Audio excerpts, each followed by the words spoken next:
Good morning class. आज का topic है हाइड्राजीन। हाइड्राजीन का जो फॉर्मूला होता है वो होता है N2H4। ये डेरिवेटिव होता है किसका? अमोनिया का डेरिवेटिव होता है। इसको हम कैसे प्रिपेयर करेंगे? सबसे अच्छा मेथड होता है रशिंग प्रोसेस।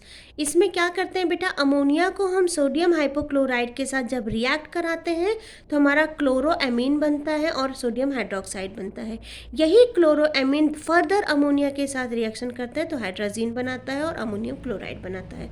हाइड्राजीन होता है N2H4 या फिर इसको हम ऐसे लिख सकते हैं NH2.NH2। ओके। अच्छा, ये जो रिएक्शन होते हैं ये रिएक्शन आपस में भी हो जाते हैं। आपस में जब ये रिएक्शन करेंगे, देखो अमोनियम क्लोराइड और हाइड्रोजन आपस में जब रिएक्शन करेंगे तो अमोनियम क्लोराइड और N2 गैस बनेगी। इस रिएक्शन को, क्योंकि हमें हाइड्रोजन बनाना है, इस रिएक्शन को रोकने के लिए, इस प्रोसेस को रोकने के लिए हम इसमें क्या डाल देते हैं? This reaction is avoided by using glue और जेलेटिन। हम इसमें ग्लू या फिर जेलेटिन डाल देते हैं जिसकी वजह से ये रिएक्शन रुक जाती है। ठीक है। अब आता है reduction of solution of potassium sulphide. Potassium sulphide का रिडक्शन करके भी हम हाइड्रोजन बना सकते हैं। कुछ नहीं करना है, पोटेशियम सल्फाइड को हम नाइट्रिक एसिड के साथ जब रिएक्ट कराएंगे तो ये नाइट्रिक एसिड जो है इसके साथ जाके कंबाइंड हो जाएगा। तो जैसे ही इसके साथ कंबाइंड हो जाएगा, अब हम इसको सोडियम अमलगम के साथ जब रिएक्ट कराएंगे तो हमारा पोटेशियम सल्फाइड अलग हो जाएगा, हाइड्रोजन अलग हो जाएगा और वाटर अलग मिल जाएगा। तो इस मेथड से भी हम रिडक्शन ऑफ पोटेशियम सल्फाइड से भी हम हाइड्रोजन बना सकते हैं। अगर इसके स्ट्रक्चर की बात करें, हाइड्रोजन के स्ट्रक्चर की बात करें, तो इसका जो स्ट्रक्चर होता है बेटा, ये काफ़ी कुछ रिजेंबल करता है H2O2 से। जैसे हमारा NH2.NH2 है, वैसे ही हमारा क्या है, H2O2 है। होता क्या है, जैसे नाइट्रोजन है, इसका ग्राउंड स्टेट है, ये क्या होंगे, ये ऑर्बिटल आपस में कंबाइंड होके क्या बना लेंगे, sp3 हाइब्रिडाइजेशन करेंगे जिससे sp3 हाइब्रिड ऑर्बिटल मिलेंगे। इसका स्ट्रक्चर देखा तो ये नाइट्रोजन के साथ बॉन्ड बनाता है और हर एक नाइट्रोजन के साथ 2 हाइड्रोजन कंबाइंड होते हैं। ठीक। अगर यहाँ पे देखें तो नाइट्रोजन, दोनों नाइट्रोजन के पास लोन पेयर होता है। ये जो हाइड्रोजन हाइड्रोजन बॉन्ड होते हैं, इनके बीच जो एंगल होता है वो 110 डिग्री का होता है। ठीक है।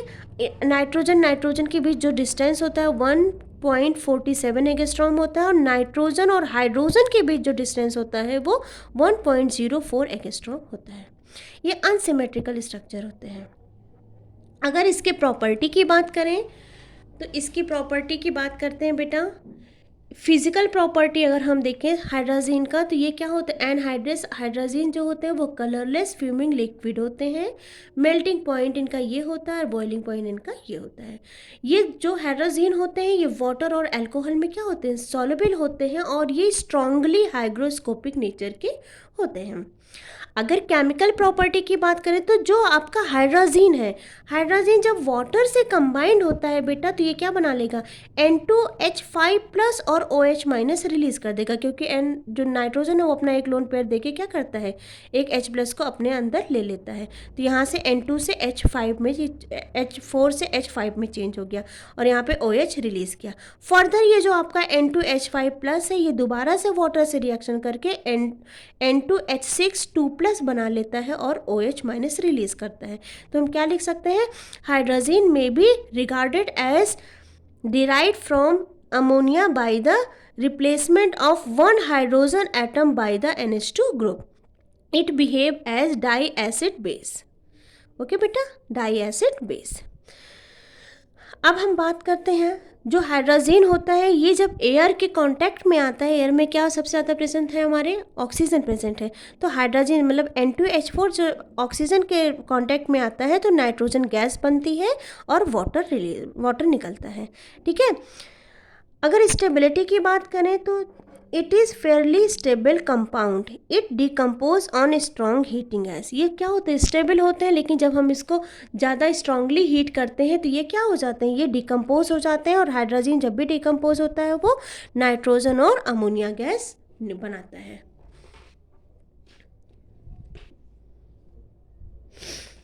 अब बात करते हैं इट रिएक्ट विद सोडियम। अगर ये हाइड्रोजन सोडियम से रिएक्शन करेगा तो सोडियम हाइड्राइड बना लेगा। कुछ नहीं, एक हाइड्रोजन रिप्लेस हो जाता है और इसकी जगह से क्या आ जाता है, सोडियम आ जाता है। अगर ये जो है नाइट्रिक एसिड से रिएक्शन करता है, हाइड्रोजन जो होता है वो नाइट्रिक एसिड से रिएक्शन करेगा तो क्या बना लेगा, हाइड्रोजोइक एसिड बना लेगा। देखो HN3 है, जब हमारा NH3 होता है तो इसको हम अमोनिया बोलते हैं, लेकिन जब हमारा HN3 होता है तो इसको हम हाइड्रोजोइक एसिड बोलते हैं। तो हाइड्रोजन जब भी नाइट्रिक एसिड से रिएक्शन करता है ये वाटर बनाता है और हाइड्रोजोइक एसिड बना लेता है। Okay, hydrogen gets oxidise with H2O2। Hydrogen को जब हम H2O2 के साथ रिएक्शन करते हैं तो ये ऑक्सीडाइज हो जाएगा। ऑक्सीडाइज होने के बाद ये H2 गैस रिलीज करेगा और H2O बना लेगा। ये भी क्या हमारा गैसेस स्टेज में ही बनेगा। और भी रिएक्शन देखते हैं। जो हाइड्रोजन होता है, hydrogen and its salt can be readily oxidise to N2। ये क्या होते हैं, हाइड्रोजन और इनके जो सॉल्ट होते हैं ये क्या होते हैं, N2 में आसानी से क्या हो जाते हैं, ऑक्सीडाइज हो जाते हैं। कैसे, जैसे आपका ये प्लेटिनम PtCl4 है, ये क्या करेगा, ये जब हाइड्रोजन के साथ रिएक्शन करेगा तो प्लेटिनम अलग हो जाएगा, N2 गैस बन जाएगी और HCl बनेगा।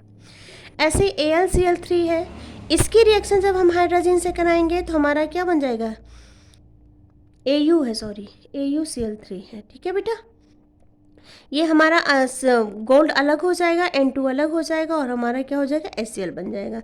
ऐसे ही सिल्वर, ये प्लेटिनम, गोल्ड और सिल्वर, सिल्वर नाइट्रेट की रिएक्शन हम हाइड्रोजन से करा देंगे तो सिल्वर अलग हो जाएगा, नाइट्रोजन अलग हो जाएगा और नाइट्रिक एसिड बनेगा।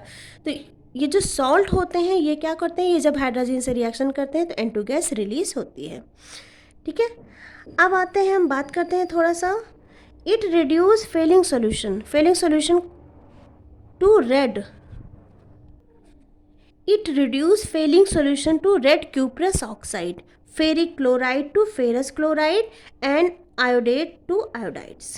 ठीक है, जैसे आपका ये है, ये फेलिंग सोल्यूशन, ये रेड क्यूप्रस है, इसको क्या कर सकते हैं, ये फेलिंग सोल्यूशन को किस में कन्वर्ट कर रहा है, रेड क्यूप्रस में। ठीक है, तो हाइड्रोजन के साथ जब कॉपर हाइड्रोक्साइड की रिएक्शन हो रही है तो हमें कॉपर ऑक्साइड मिल रहा है, वाटर मिल रहा है और N2 गैस रिलीज हो रही है। ऐसे ही आपका ये जो फेरिक क्लोराइड है, ये जब हाइड्रोजन के साथ रिएक्शन करेगा तो क्या बना लेगा, ferrous chloride, N2 gas release होगी और HCl बनेगा। ऐसे ही आपका ये जो होता है आयोडेट्स जिसको बोलेंगे हम, ये क्या करेगा, ये हाइड्रोजन से रिएक्शन करेगा तो हमारा आयोडीन बनेगा, वाटर बनेगा, नाइट्रोजन गैस बनेगी। तो आई होप आपको हाइड्रोजन समझ में आया होगा। Thank you.